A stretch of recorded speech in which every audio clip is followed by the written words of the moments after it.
Peace, y'all. Welcome to another episode of Silver Tongue Gorillas. You rocking with Coach Q. Welcome back. And today we're going to be talking about she's right, he's wrong. Classes in session. Listen, underneath this idea of he's right, she's right, he's wrong, underneath this idea is a whole nother battle that we have to deal with as human beings, which is logic versus emotion. Okay. Now, the reason why it's a battle is because we say logic versus emotion. Now, within yourself, you can consolidate logic versus emotion. But in two different subjects, you can only control you and let the other person control themselves. So you have no control over whether this person decides to deal with logic and emotions or only logic. See? Okay. So now that we got that out the way, this topic is something that I heard about over and over again. It's definitely something I lived with. And it was so strange when I had these instances where I knew a woman was lying. I knew she was over exaggerating, but it didn't matter what she said because I made her cry. But I didn't really make her cry, right? She's crying to use the emotions to get what she wants because the logic that she has, she doesn't want it to be corrected. She's like, this is what I think, this is how it should be. And if you don't think it should be that way, I'm going to cry because you hurt my feelings. All right. So then you have a situation where emotions become everything. You know, I ran into this back in high school. It was weird because I was dating a young lady, and one day we got in an argument and she just like left and started crying at school. So everybody's like, what did you do to her? And I'm like, hold up. I had a problem. I had an issue that I brought to you. And instead of you dealing with the issue, you turn the whole thing around, start crying, and make it about you, essentially. And now nobody's asking, what did you do to him? They saying, what did you do to her? All right. We have to ask ourselves, do we want to live in a world that is copulated, that is, I want to use another stupid C word, coagulated with emotions? Like that's the driving force. Because I was listening to a guy named Russell Simmons, started the Def Jam record label, and he talked about the benefits of meditation. And in him talking about the benefits, one of the things he discussed is that as we get older, our minds, our rationale, and our logic begin to separate. This becomes an internal war for most people, ration versus emotion. And the question becomes for most people, which one should I choose? Should I choose emotions or should I choose ration? But that's only because as you've been growing, you have not been using spiritual exercises to do what the Buddha calls find the middle way. The middle way based off of how I see it in nature and how I understand it, is not about 50-50. It's just about controlling the seesaw. But the seesaw can't be down and up here all the time. There has to be a thing, a dance happening, right? And unfortunately, many people don't want to have that dance, but this is what we have to deal with, gentlemen. We have to deal with women. Is we can't avoid it, right? At the same time, you have to ask yourself, what's in it for me? What's in it for you, right? Because ultimately, we talking about training a woman now. You got to train her because there's nothing in it for you. You got all these behaviors you have to correct. It's not saying, hey, you can't have emotions. It's just saying we can't make decisions off your emotions. We can't make decisions. We can't. Me as a man, I can't run my household based off how you feel. I gotta run my household based on what's best for the household. All right. Yesterday, I'm hanging out with a friend, and she says women are suppressed, and I say men are suppressed too. And she's like, how can you be suppressed? And it's so funny that all the people that scream that they suppressed and want everybody to listen to their sob story in a book called Not Think and Grow Rich, Secrets of a Millionaire Mom, written by T. Harv Eker. He talked about being a crap magnet. I don't care if you're a man or a woman, a crap magnet is disgusting. I hate being around people that like to complain and be crappy. So it's funny how people want to suppress your speech and they only want you to listen to them. So no matter what you say, it doesn't matter what you say. It doesn't matter what your problems are. Only their problems matter. Nobody else's problems matter. And inside of this too is also, I'm perfect, and at the end of the day, I don't do anything wrong. I'm not ever at fault. Okay, and if I'm ever at fault, I don't want to be responsible for what I'm at fault for. All right, cool. I don't have a problem with that. I just don't want to deal with nobody like that. Look, for me, I deal with two frequencies. I deal with love and indifference. I don't deal with nothing else. I don't deal with hate.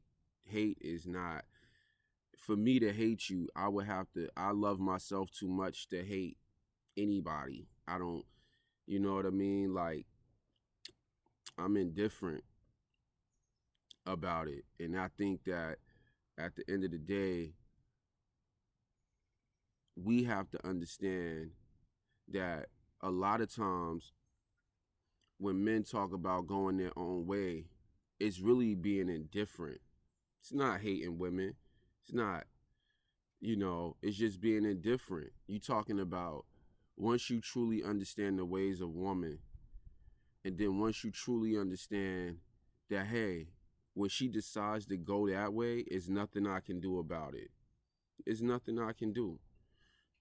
It's not my responsibility to keep another human being in check.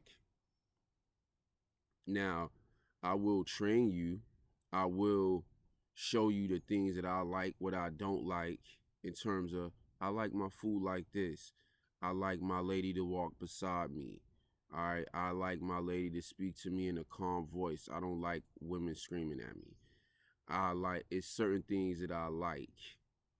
I like to be respected in public. I don't want to be publicly humiliated. All right. So I like feminine women. And if you're not that, and you decide that you want equality and you want to be like me, or you want to be like a man, then Now you want all the benefits of men without actually knowing what it's like to live a day in my shoes. And I think that's disrespectful for a woman to ask for equality. If you want better opportunities for yourself, speak up for yourself. But don't try to make this a gender war, because it's no way that the genders can ever be at war, for the simple fact that man is stronger than woman. And if there was ever a real war, it would be too many men coming to the aid of women. It wouldn't be uh men versus women. It'll be women and their white knights versus men. That's how this would go. So at the end of the day, what I'm expressing to you is this.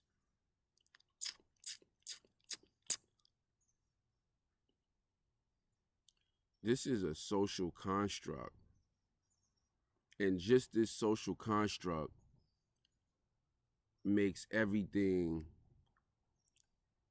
fucked up. This is suppression for men. The fact that if you ever dealing with a woman, she's right and you're wrong. That's suppression, because it's nothing you can say as a man. Not to change somebody's mind, to express your own opinion, how you feel about things. My friend tells me she's suppressed. Okay, I'm suppressed too, but I can't be suppressed. See what I'm saying? So there's no, why would I want to deal with somebody that doesn't care about what I feel and how I think, and they only care about what they think and how they feel? All right, this is going on in society. They want to know where the men are at. The men said, hey, y'all think you could do it? I'll step to the side. I'm indifferent. If you think you could do it, I'll step to the side. You didn't build the cars. You didn't go down in the coal mines. You didn't create gasoline. You didn't create vehicles. You didn't create airplanes. You didn't create money. You created nothing that you didn't create tampons. You didn't create washing machine. Like, you created beauty products to straighten out your hair, and a lot of men monopolize that business. So testosterone is a hormone that make you want to get up and do something and be extremely constructive, not socialize and say this is how, and basically implement socialism and say this is how society should be. Testosterone makes you want to be by yourself and work and be an individual and build something, not talk about something. It's a lot of talking going on, but talking is like people think they working because they talk about talking, then they talk, and then they talk some more, and then they talk about when they're going to talk the next time, and it's a lot of communication, but we still haven't built the fucking bridge.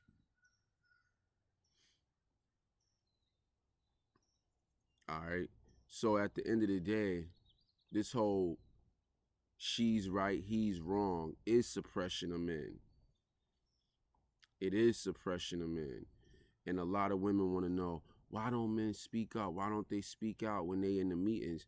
Men can't speak. Whenever men speak, unless they got a little sugar in their tank, or unless they got in good with the women, and the women sit back and say, amen. Women will pick one guy that they can manipulate and get him to,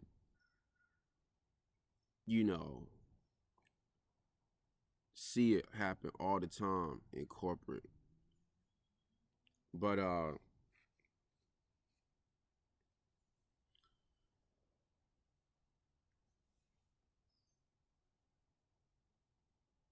we both wrong, we both right. All the time. This is life. None of us are perfect. We all have imperfections. You know what I mean? It was funny because I was talking to a guy yesterday at the beach named Tom, And Tom had a 17-year-old daughter who was getting frisky, and she slept with a 21-year-old man. And he was talking about being at the police department because his daughter said that this man basically took advantage of her. But he already knew who his daughter was. He knew how his daughter was. He knew his daughter was, moving fast. And so at the end of the day, he knew that the shit was trumped up. The charges was trumped up. But here he is with his daughter, knowing that she lied. And at the end of the day, it's out of his hands. But as a father, he already probably had this conversation with her, seeing her behavior. See, that was deep, because that just goes right along with what I was saying yesterday about women lying. And we know women lie all the time. But when women start talking emotional, guess what they want you to do? They want you to believe their lies. They don't want you to question their lie, or they don't want you to question their truth. They want you to wholeheartedly have faith, right? This is the faith and deception mean the same thing. When somebody tell you to have faith, that's the same thing as deception. That's the same thing as Adam and Eve with the apple. That's deception. I want you to have faith that I won't cheat on you. How's that working out? I want you to have faith that I'll never leave you. Coach Greg Adams called it the hope strategy. At the end of the day, hope and faith are the same. Hope, faith, and all of these are tools used to deceive you. And if you allow this type of behavior, if you come in with this type of mindset, not only is she going to deceive you, but she's going to think lesser of you, because you as a man have not put your foot down and said enough is enough. Enough is enough. You can do that with everybody else, but you can't do that with me. You can't. So at the end of the day, we can coexist. We can coexist. But I'm not going to be bullied by a woman. I'm not going to be bullied by a man. And if we can't come to the understanding that at the end of the day,